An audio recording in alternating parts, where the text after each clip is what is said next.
An XP, according to TV tropes, is when somebody says, I have a great idea for a character. Mouse Man, when he was a little boy, he was walking home from the theater with his parents, and they were shot down brutally by John Cold. And then he traveled the world and became an expert martial artist and detective. And now he fights crime in Gothic City. And he is Mouse Man, and he is courageous, and the police work with him, and you see what I'm doing here. That is an XP. When you take an existing character or property and then you change the name and usually change very little about it. And when I was younger, if you had a series with an XP or a group of XPs, that was usually enough to get me on board with reading that story. And as I have gotten older, that kind of thing just doesn't work for me as much. And I really couldn't say why that worked for me when I was 13, and it doesn't work for me now. But sometimes it still works. I really like Mark Gruenwald's Squadron Supreme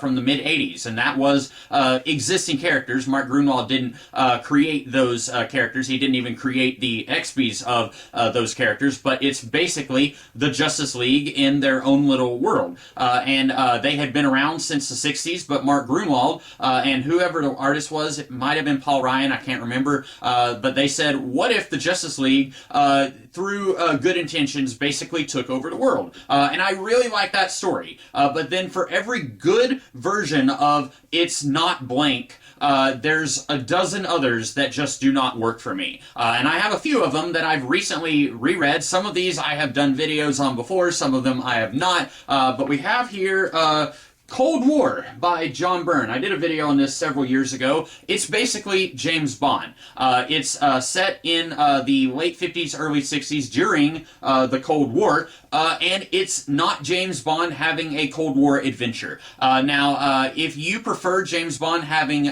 more low-tech gadgets and no gadgets at all, this might be the story for you. I have said that whenever they reboot James Bond, whatever they do post-Daniel Craig, that I would like for them to go set it back in the 1960s and have Geiger counters and regular pistols and not jetpacks and flying cars. So I'm a little bit of a hypocrite in that I am not really a fan of this, even though that's kind of what I want with actual James Bond. The thing is, if you are going to do the adventures of not James Bond, then I want you to do something that I cannot get with actual James Bond.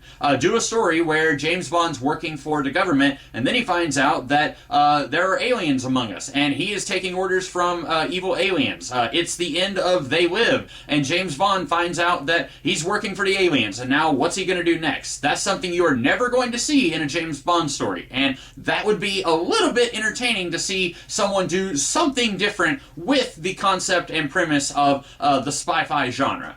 Then you have Wanted. I really have no idea why I ever saw anything in this story, because it's basically the secret society of supervillains from DC Comics, and then they have a big civil war, and then one of the main character, he just recently found out that he's the son of a supervillain, and he's just recently joined this group, and then everything hits the fan. The problem is, these characters are absolutely awful. Even the ones that we are supposed to be on their side, we find out, oh, they've been raping and murdering innocent people just for funsies, and I hate it. This story is basically saying, if you stay home at night and just watch movies with your girlfriend, then you're a loser. You're a prisoner of the mundane, and I'm awesome because I shoot and rape people, and wow, no, it's awful. I hated just about everything about this. Yes, it has very, very thinly disguised versions of characters that you know from elsewhere, but the story that it is telling with those archetypes is not something that I am in for at all. Then you have Ignition City by Warren Ellis and Gianluca Pagliarani.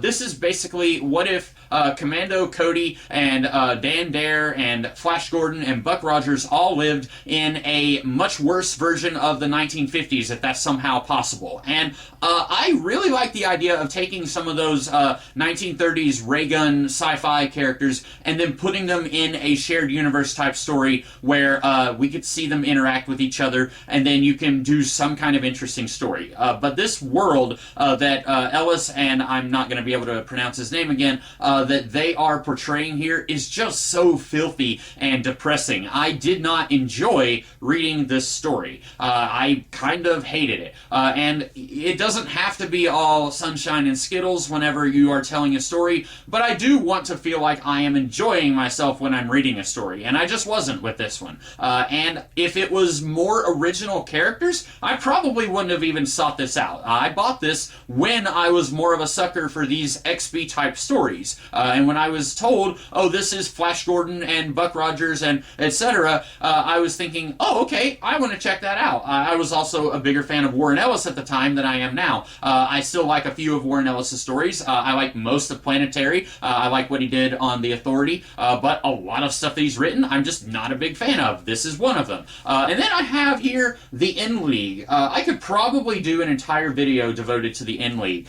This is Superman, spoilers, but it's in like the first page of the story.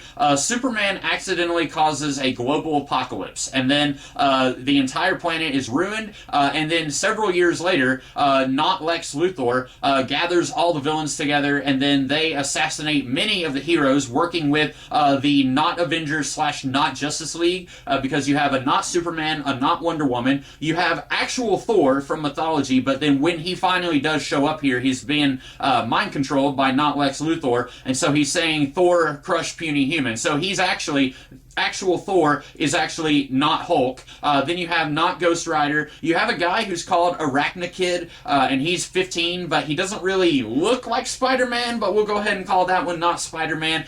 You've got this team that's kind of a mishmash of the Avengers and the Justice League, and they basically live in the Mad Max post-apocalypse, okay? That sounds like it could be interesting, right? Except this story is one of the worst written things that I have ever read. Rick Remender is one of the most hit or miss people in comics. There are some stories he's done that I really love, and then there are some that I just absolutely cannot believe that they're written by the same guy. And I am 100% convinced now. I'm definitely going to do another video on the N League and talk a little bit more in depth about that, but I don't really have anything creative to say here, anything profound. I wish I could go back in time and talk to myself when I was younger and say, hey, what is it about these characters that you find interesting? Why is it that, what if Superman turned evil? Why is that interesting to you? And I think maybe as an aspiring storyteller, I could see the appeal of, I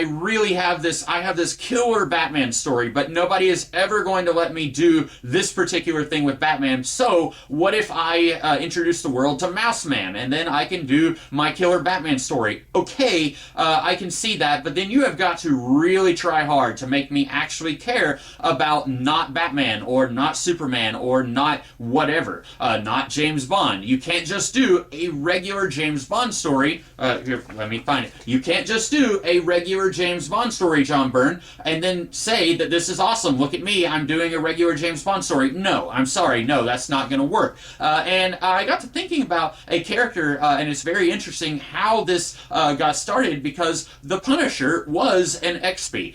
There was a literary character introduced in the late 60s, Mac Bolan, the Executioner. His family was killed, and then he became essentially a one-man army, killing the forces of evil. And if that sounds familiar, it's because that's what the Punisher was about a decade later. But the difference between the Punisher and some of these that I talked about, like Cold War, the difference is when the Punisher was introduced, he was not just exactly the same thing as Mac Bolan. Mac Bolan was the main character of his series. You didn't have Spider-Man and the Avengers running around, and if you did, they probably, and if they had the same moral code as Spider-Man and the Avengers, then they probably would have said, hang on, we can't just let this guy running around killing whoever he wants. But then when they introduced Mac Bolan into the Marvel Universe, they're introducing him as an adversary to Spider-Man, because if Spider-Man sees someone gunning people down, he's going to say, there's a bad guy, I'm going to need to stop that person. So even though the Punisher is basically a transfer of Mac Bolan into the Marvel Universe, by putting him in the Marvel Universe with all of these superheroes who have a moral code that will not allow them to just let someone commit murder, and when you do that, then you are changing Mac Bolan. He's not just Mac Bolan, the hero of 200-something novels. Now he is an adversary. He is someone who is somewhat opposed to the heroes, because they are not going to let him do this, so he is going to have to fight Spider-Man when he first shows up in the Marvel Universe. And then everything changed because the people reading these comics said, yay, we love the Punisher. And I'm being a little bit sardonic because I've never really cared about the Punisher. I've always found him to be kind of boring. Most of the time it's just him killing organized crime figures. And then when something interesting is done with the series, like he's turned into Frankenstein's monster, he's turned into an avenging angel, he's turned into Space Ghost Rider, then all the Punisher fans lose their mind and they whine and cry because this isn't the Punisher that they want. But the Punisher that they want is incredibly boring. It's just him killing mobster figures, and I just cannot bring myself to care about that. Anyway, that's a tangent on a tangent.